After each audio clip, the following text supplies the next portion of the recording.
Welcome to Post Fight with Ray Thompson. This show is powered by MMA Crypt. For more interviews and podcasts, please subscribe to our YouTube channel, MMA Crypt. You can also follow MMA Crypt on Facebook and Twitter. It's at MMA Crypt on Twitter and MMA Crypt on Facebook. To follow me, it's at MMA Mental on Twitter, Ray Thompson on Facebook.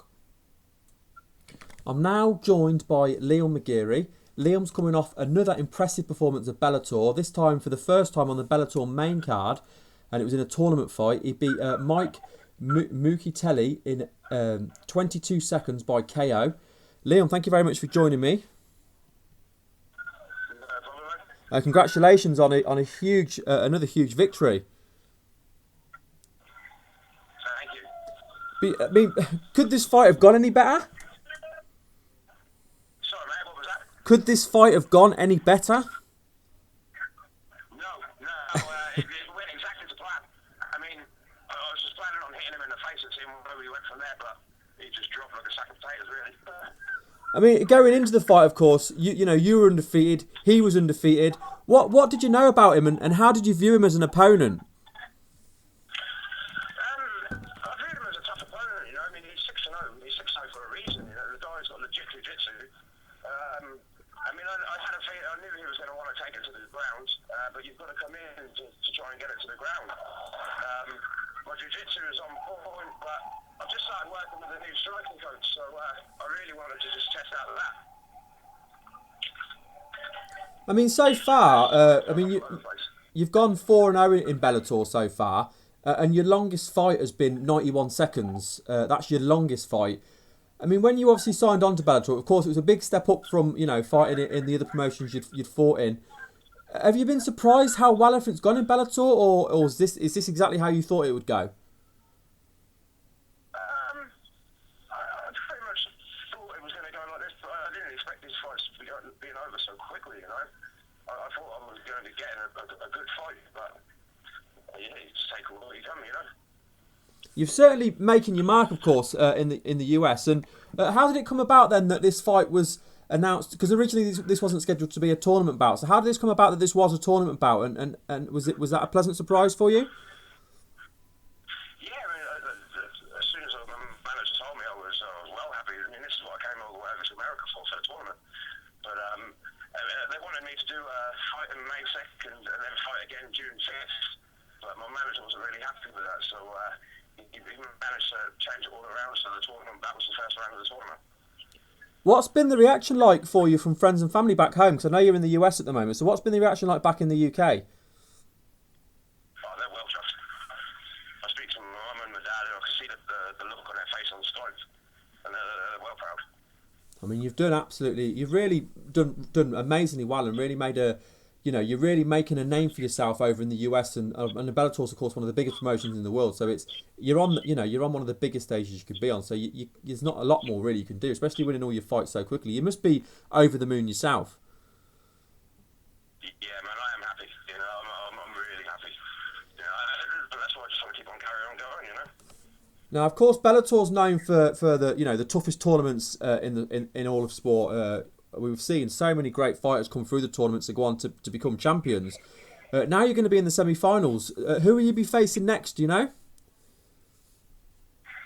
fight the winner of Beltran and Philipe. Now, Joey Beltran's quite high profile, of course. He's been in the UFC. He's faced some really big guys. He's known to be someone who likes to stand and bang, which we know that's what you like to do as well. What do you know about Philipe Lins?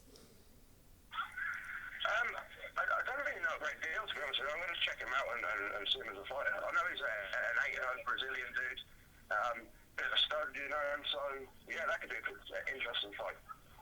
But like I said, I think I'll have to check out a little bit of tape on him just to clear up all of what he's actually like, you know. So how long will it be then before you? I mean, obviously this fight hasn't happened yet. How long will it be before you're back in and you're fighting in this semi-final matchup?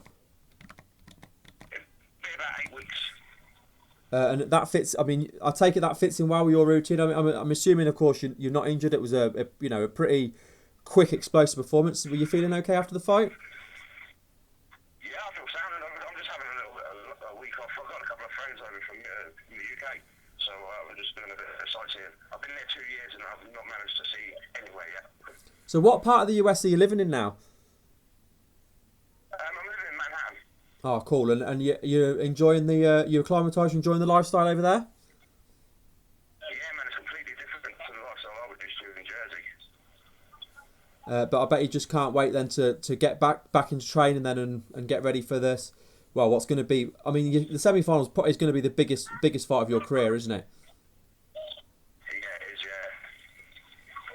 How does it feel as well, knowing that you're 2 fights away from a title fight? I mean, at the moment, of course, the champion's Emmanuel Newton, and he's going to be facing the winner of King Mo and Rampage Jackson. So you're being talked about with some of the biggest light heavyweight names in the world, aren't you? You know what? I try not to think about it too much. And when you start thinking about it, then that's when you start worrying about it. You know, it's like, oh shit, I'm facing these dudes, and they're them, and they're them. You know, it's like I just do what I do, man. I've been fighting for a long time, so I just take each fight as it is. Yeah, that's the right attitude to have, and you've already proved that you are where you deserve to be. I mean, the way you've gone through your opponents, not just in Bellator, but especially in Bellator, has obviously been really impressive. You look at your record, you're 7-0, and not one fight yet has gone the distance. You like to finish fights. Is that something you like to, that you're proud of?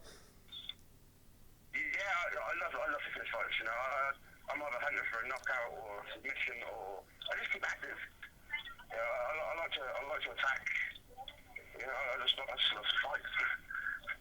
Well, Liam, well done. It was such an amazing performance. I mean, it was 22 seconds, but that punch was absolutely beautiful. So well done on that, and thank you very much for agreeing to join me today. No worries, man. Thanks for having me on the show. And before we let you go, Liam, I just want to give you a chance to do some shout-outs. So if you'd like to shout out, let people know about your Facebook and your Twitter, and then anyone you'd like to thank, any sponsors, anybody at all you want to say thank you to? Yeah, I mean, I'd like to thank all my coaches, all my training partners, my manager, Dan McGeary. I'd like to thank my sponsors, Ad Watches, Future Legend, Contract Killer, Lex Hardy Wheels. There's another one, I can't remember which one it was now. I forget it now. But anyone, my sponsors, my friends, my family. Yeah, just anyone who really knows me, really. I can't wait to see you step in for that semi-final matchup. Well, whoever it's going to be a great matchup.